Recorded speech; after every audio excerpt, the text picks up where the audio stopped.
ओम नमो भगवते वासुदेवाय.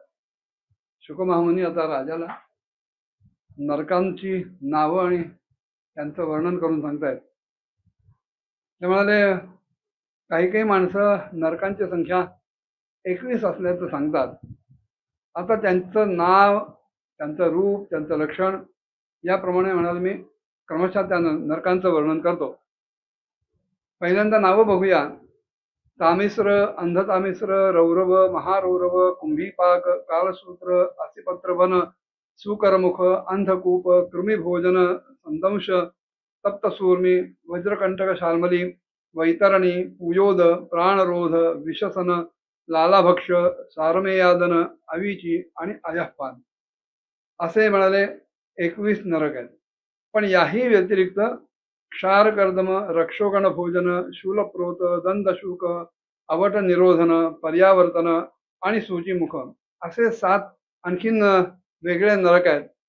तेव्हा ते 21 आणि हे 7 मिळून एकूण 28 नरक अस्तित्वात आहेत, मुख्य नरक.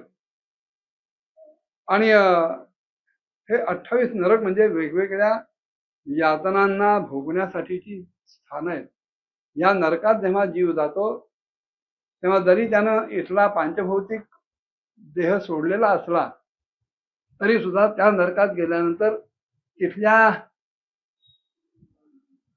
भोगांसाठी एक वेगळा यातना देह जीवाला दिला जातो.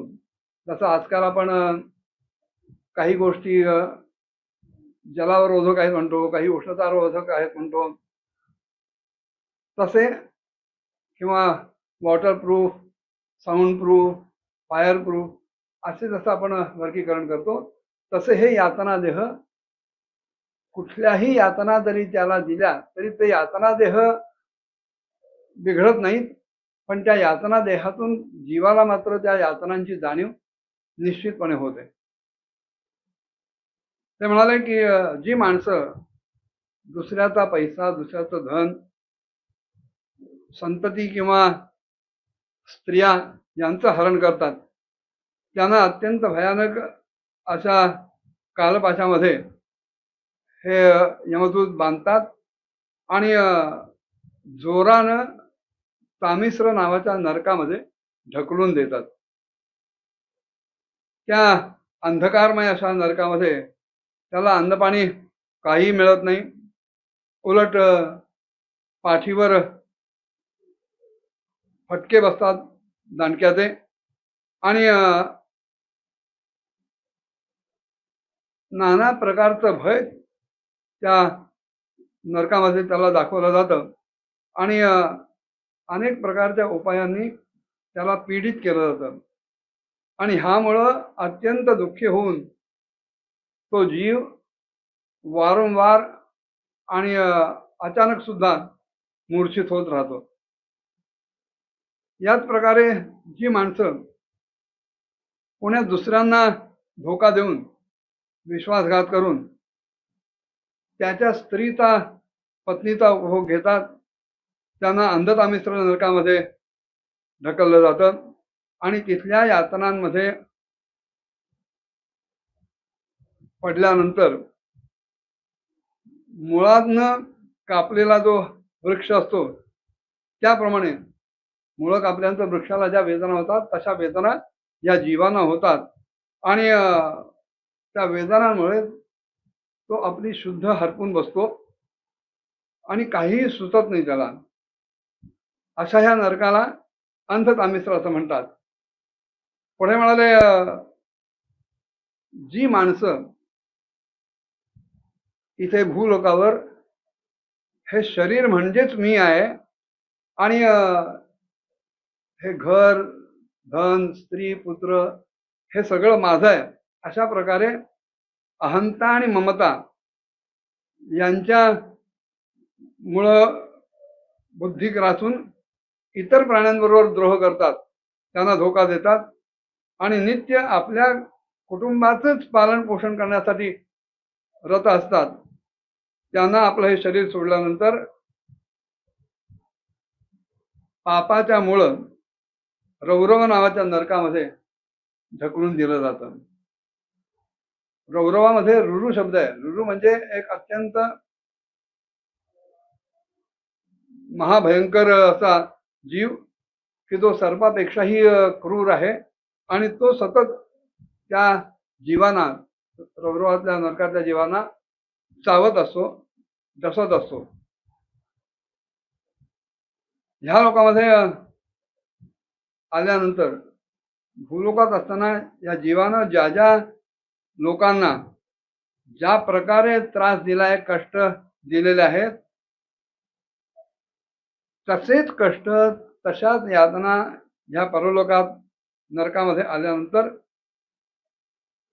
हे जे रुरु नावाचे जीव आहेत ते त्यांना देत असतात. आणि म्हणून ह्या नरकाला रौरव असं नाव पडलं. आणखी म्हणाले एक महारौरव नावाचा नरक आहे. इथे म्हणाले त्या व्यक्ती जातात की ज्या कोणाचीही पर्वा न करता, कोणाचीही तमा न बाळगता केवळ आपल्याच शरीराचं पालन पोषण करतात. माझ्या देहाला सुख मिळावं नाना प्रकारचं, यासाठी माझ्याशी संबंधित असलेल्या किंवा संबंधित नसलेल्या अन्य लोकांना मी माझ्या इच्छेनं राबवणं, त्यांना त्रास देणं, त्यांची पिळवणूक करणं, हे जे लोक करणारे आहेत त्यांना ह्या महारौरव नरकात ढकललं जातं. आणि इथले जे रुरु नावाचे जीव आहेत ते त्या पापी लोकांचं कच्चं मांस अत्यंत लोभानं खात असतात, इतक्या त्यांना यातना देतात. पुढे म्हणाले जी क्रूर माणसं आपलं पोट भरण्यासाठी जिवंत पशूंना, पक्ष्यांना मारून कापून त्याचं अन्न बनवतात, त्यातून वेगवेगळे पदार्थ बनवतात आणि खातात, अशा हृदयहीन, निर्दय, राक्षसांपेक्षाही अत्यंत क्रूर किंवा खालच्या पातळीला पोहोचलेले जे जीव आहेत त्यांना म्हणाले कुंभीपाक नरकामध्ये टाकलं जातं.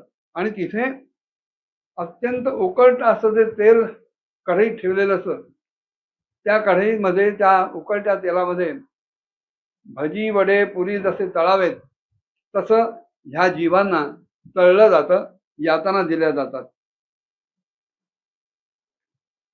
आणखीन एक प्रकार म्हणाले की जी माणसं भूलोकावर असताना आई वडील ब्राह्मण, म्हणजे केवळ जन्माने नव्हे, वेदाध्ययन असणारे, सदाचार संपन्न असलेले ब्राह्मण आहेत आणि वेद यांना विरोध करतात, त्यांना हे यमाचे दूत कालसूत्र नावाच्या नरकामध्ये घेऊन जातात. ह्या कालसूत्र नरकाचा घेरा 10,000 योजना एवढा आहे. आणि या नरकाची जी भूमी आहे ही तांब्याची भूमी आहे. तांब हा धातू चटकन तापणार आहे आणि दीर्घकाळ उष्णता ठेवणार आहे.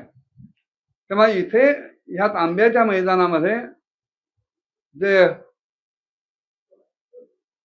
वरून सूर्यामुळं आणि खालून अग्नीमुळं तापलेलं असतं, त्या तांब्याच्या भूमीवर जेव्हा हा जीव पोहोचतो तेव्हा तहान भुकेने तो अत्यंत व्याकुळ होतो आणि त्याचं शरीर अंतर्बाह्य जळायला लागतं, त्याला दाह व्हायला लागतो.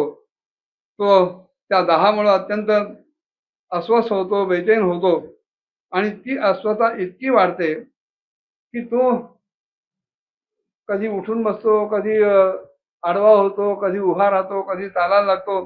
कुठल्याही एका स्थितीमध्ये त्याला दीर्घकाळ राहताच येत नाही. अशा प्रकारे ह्या नरपशूच्या शरीरामध्ये अशी जी पाप करणारे माणसं आहेत त्यांना नरपशूच म्हणायला पाहिजे. तेव्हा भूलोकावर असे जे नरपशू आहेत ते इथे असताना त्यांच्या शरीरावर जेवढे म्हणून रोम आहेत, केस आहेत, इतके 1000 वर्षांपर्यंत त्याला ही दुर्गती सहन करावी लागते. आणखीन पुढच्या काही नरकांची वर्णनं शुकदेवांनी राजाला करून सांगितली. ती काय होती पुढच्या भागात बघूया. ओम नमो भगवते वासुदेवाय.